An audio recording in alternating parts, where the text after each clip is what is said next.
these blue carbon systems, seagrass meadows, they're much more efficient than storing carbon than land plants. So some marine scientists decided to assess what was the area and determine their condition. So they made many scuba dives, and they also used devices from aircraft. The Bahamas banks are so large, they're actually half the size of Florida. They realized they could not possibly cover the Great Bahama Banks and Little Bahama Banks, making more scuba dives. So they saw these sharks and said, let's try to tag them with GPS monitors and 3D cameras, and let's see how much they swim across the meadows, their territory.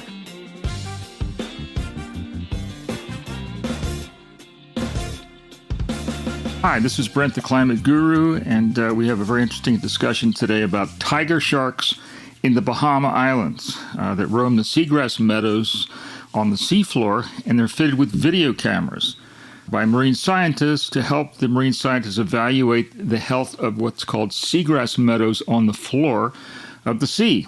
The seagrass meadows not only are an important biome for rich and abundant marine life, but also it's called a carbon sink. A carbon sink is a natural system that stores carbon in its roots, usually underground and often in the sea. So it's a very important feature for storage of carbon when the Earth is facing excess carbon being emitted by human activity and aggravating the greenhouse gas effect. So tiger sharks are very common in the Bahama Islands. I've been there many times as a sailor and a diver. They are considered the top apex predator. They're often 10 to 14 feet in length. It can grow even up to 20 feet and weigh 1 ton, 2,000 pounds. They're quite large. And they're called tiger sharks because they have a very distinctive pattern of stripes on their back and sides. And they are considered the most aggressive and dangerous of all sharks in the Bahamas waters. They eat fish, seabirds, turtles, dolphin, and other sharks. Smaller sharks they will eat. So the sharks were fitted by marine scientists with cameras on their dorsal fin and with GPS monitors to help them determine the extent of the seagrass meadow that covers much of the seafloor in what's called the Bahama Banks. The Bahama Banks are the shallow bodies of water. They're very large that lie between different Bahamian islands. So the sharks roam the seagrass meadows. It's their main habitat. They're very territorial. They roam in packs sometimes and swim an average of 11 miles a day.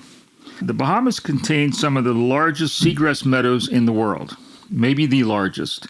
It's an important ecosystem and home to many marine species in the Bahamas: turtles, grouper, you may know large grouper fish, conch, a shellfish, rays, octopus, angelfish, flounder, starfish, and other varieties of sharks in the Bahamas, including the great hammerhead, nurse sharks, which are harmless, lemon sharks, Caribbean reef sharks, silky sharks, and the oceanic white-tip shark, which is more in deeper waters. So the undersea meadows in the Bahamas and other places on the globe, the seagrass meadows store vast amounts of carbon. And seagrass meadows are known as what's called a blue carbon ecosystem. They call it blue carbon because it's located in the oceans, not on dry land. And it's located in most of the world's continents on the continental shelves, except Antarctica. So the other blue carbon systems that are in and also grow along the coast are mangrove forests, which store vast amounts of carbon in their root systems and in the soil surrounding their roots, and also intertidal marshes alongside coastal areas. So, like plants on land, they utilize sunlight that filters down through the clear Bahamian waters, and the process of photosynthesis occurs where they absorb carbon dioxide and emit oxygen. These are actually flowering plants, seagrass meadows, that 75 million years ago were on land as flowering plants, and they moved into the oceans as undersea flowering plants. So the carbon dioxide is stored in the tissue and mostly in the roots and the sediment surrounding their roots within the seafloor, where it could be stored for thousands of years, so long as it's not disturbed by dredging or other activities. They're much more efficient, these blue carbon systems, tidal marshes, seagrass meadows, and mangroves. They're much more efficient than storing carbon than land plants. So some marine scientists decided to assess what was the area, how big these seagrass meadows were in the Bahamas, on the Bahama banks, and determined their condition. So they made many scuba dives into the Bahamas and mapped them and took notes on their condition. And they also used devices from aircraft, which they tried to see with these detection devices how extensive the seagrass was. But it was very hard to determine with aircraft instruments because of a number of things. The seagrass has sand on top of it, and there's floating algae and other things, phytoplankton in the water above it. So they did all these dives, 2,000 scuba dives from 2016 to 2020. The Bahamas banks are so large, they're actually half the size of Florida if you add them up together. There's the Great Bahama Bank and the Little Bahama Bank, which I'll describe in more detail in a minute. So they realized they could not possibly cover the Great Bahama Banks and Little Bahama Banks. They're so vast, making more scuba dives. So they're down there diving and they see all kinds of sea creatures, but in particular they noticed the tiger sharks that constantly roam the seagrass meadows. Now, tiger sharks are apex predators in the Bahamas, but their attacks on humans are extremely rare. And when they do occur, it's usually when a person's swimming in murky water. They can't be distinguished what they are. They could be thought of by the sharks as another sea creature or prey, and even they're very, very rare that they attack humans. So they saw these sharks and said, let's try to tag them with GPS monitors and 3D cameras, and let's put the tags on their dorsal fin, and let's see how much they swim across the meadows, their territory. So they tagged 7 sharks. In this period of time, they said it was almost like a pit stop in a car race. They brought up the sharks using a circle hook in their mouth, which doesn't harm them, in their jaw. They brought them alongside their boat and fitted the cameras and GPS in their dorsal fin. And they said they did it all in 10 minutes, like a car pit stop in a car race. They did it very quickly. So the seagrass meadows are shallow. They're only between about 10 meters deep, about 30 feet. And the Bahamas, if you've been there, if you've been diving or seen the Bahamas, they have some of the clearest and most beautiful waters in the world. And they're very favored by divers who've explored their amazing reefs, colorful, beautiful, active reefs, and also the Bahama banks. I grew up in Miami and spent almost all my time on the water, sailing, swimming, scuba diving. That was my thing since I was a very small child.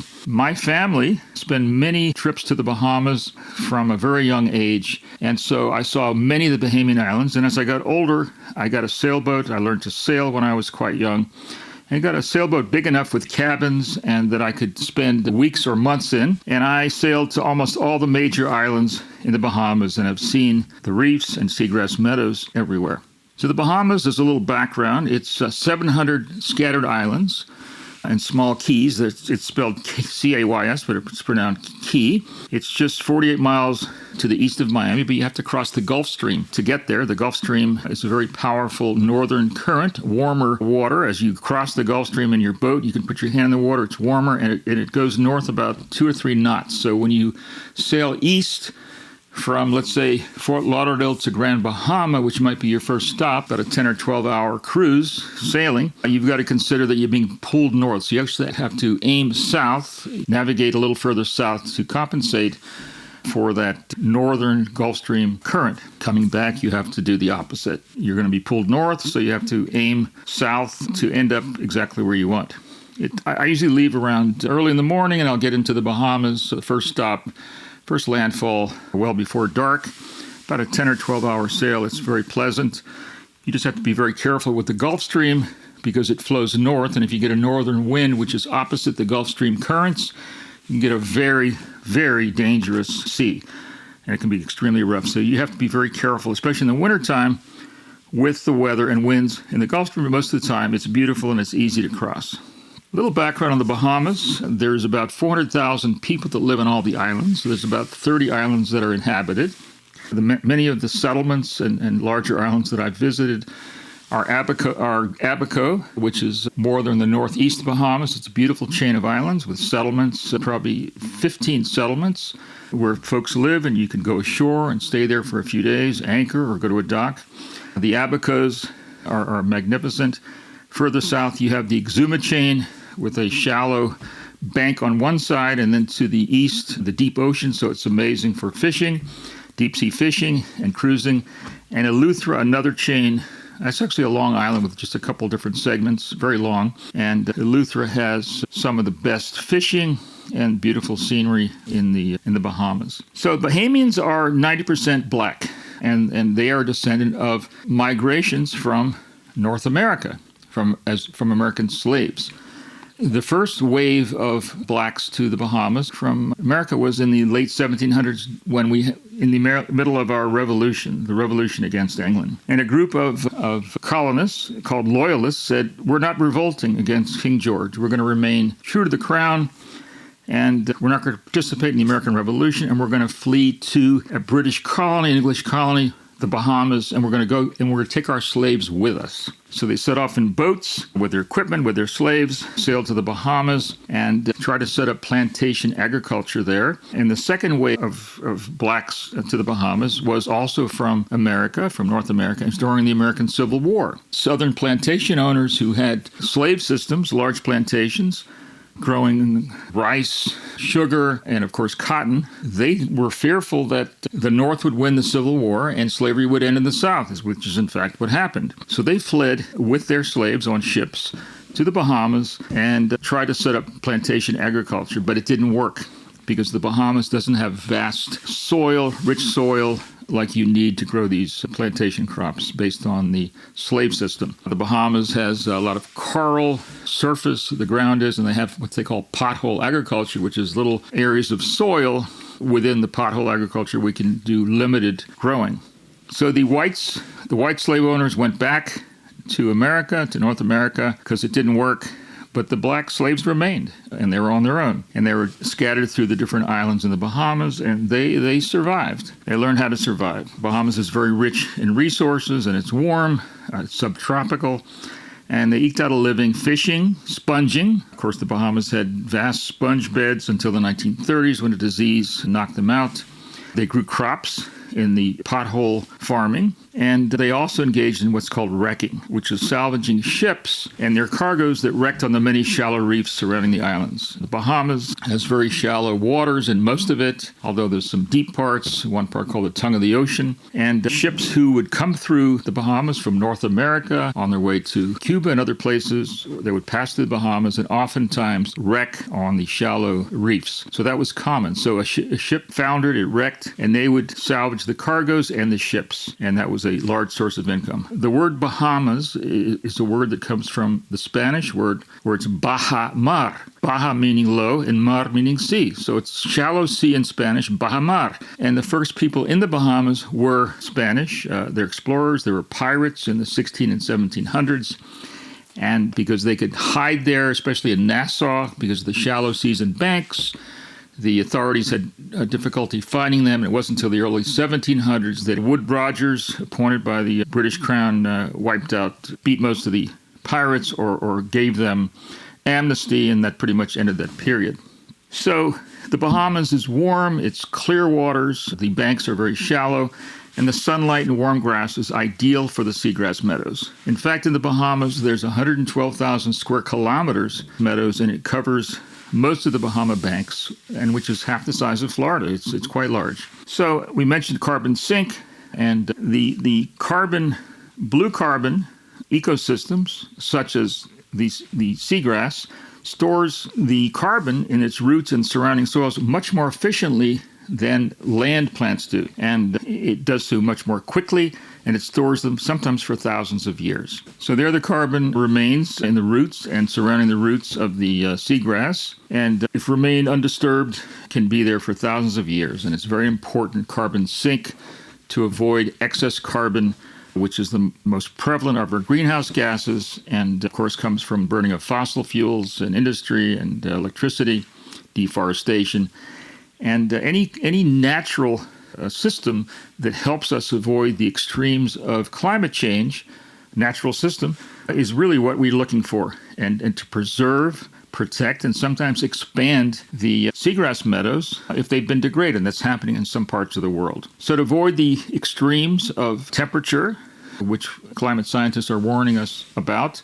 We want to keep our excess emissions of carbon as low as we can. We went from 280 parts per million, that's how it's measured, 280 parts per million of carbon in the pre-industrial period in the late 1700s in the world. And then England and the United States began to industrialize first. By 1970, we reached 325 parts per million, and today we are at 425 parts per million, which is a very high level. And we have to reduce and eventually eliminate all these greenhouse gases, carbon being the most prevalent. So they tagged these sharks, and the sharks swam 11 miles a day. They went a total of about 4,000 kilometers around all of the Bahama banks. And the group under the waves essentially were able to map and determine the health of the seagrass meadows. So it was a very successful project. Seagrass meadows are disappearing in certain parts of the world. We're losing about 7% a year. The UK lost 39% of its seagrass in deeper waters since 1980. And in the Mediterranean Sea, seagrass is prevalent. It's a different variety, but it grows all over the Mediterranean, especially around Greece, Italy, Spain, the other islands. And it's very rich for marine animals to be born there, live there, hide among the grass from predators. And there's 500 different species of marine animals in the Mediterranean that call it their home. And that's the richest fishing grounds in the Mediterranean. The Mediterranean's lost about 34% of its seabeds. A lot of it's from runoff from land, from pollution, farming, runoff of nitrogen and other items that they use in farming, and also dredging. Probably the biggest danger to seagrass around the world is deep sea dredging, where these commercial fishing ships drag huge nets with heavy weights that drag along the bottom of the seafloor and tear up the seafloor when they catch fish. And since most of the waters are international and not controlled by any national jurisdiction, there's very little control over what they do. In the Mediterranean, there have been many different agreements and statutes and conventions to control bottom dredging, but they're not followed. And probably the worst that we see are off the coast of Italy, which has what they call seagrass preservation on paper, these zones, but in reality they're not really applied. So the Bahamas government has recognized the importance of seagrass meadows. The Prime Minister recently, at an international environmental meeting, announced that they're going to take measures to create zones to protect the important seagrass that's important to the Bahamas and to the whole world as a resource. If you're interested in the Mediterranean, last year I spent a month and a half in Greece. I went to many Greek islands and did research on the condition and health of the Mediterranean Sea and spoke to many marine scientists there.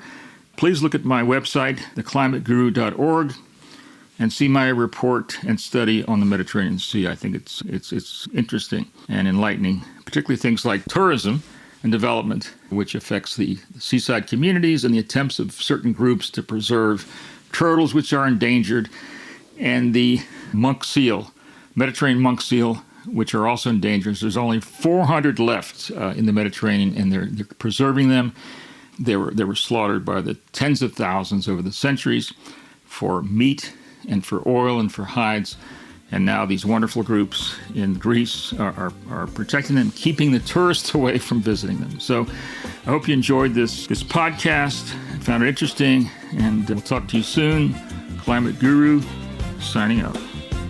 Thanks for tuning in to the Climate Guru podcast. Stay inspired, stay informed, and keep taking action for our planet's future. Until next time, and remember, together we can make a difference.